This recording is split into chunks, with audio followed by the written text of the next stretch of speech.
Hello guys, আসসালামু আলাইকুম। আজকে আমি ভাত দিয়ে জাল পিঠা বানাবো। এখানে পেঁয়াজ, কাঁচামরিচ, গোলমরিচের গুঁড়া, হালকা একটু চিনি, হালকা একটু হলুদের গুঁড়া, মরিচের গুঁড়া দিয়ে সব ভালো করে মিশিয়ে নিলাম। তার সাথে দিলাম একটা ডিম। এই ফার্স্ট বানাইতেছি, কেমন লাগবে জানি না, আপনাদের মাঝে শেয়ার করতেছি। ভাতগুলা দিয়ে দিলাম,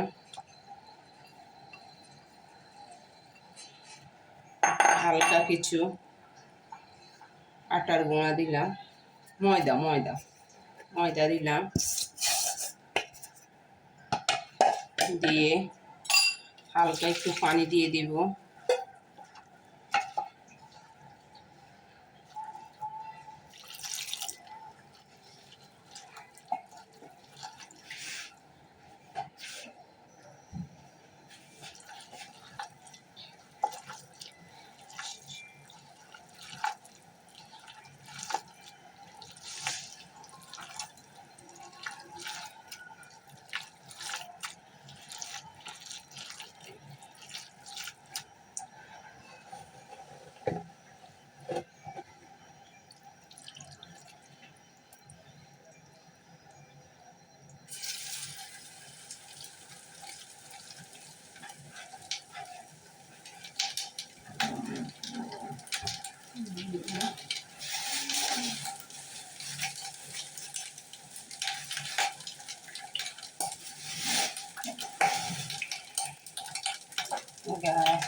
কিছু বেসন দিয়ে দিলাম।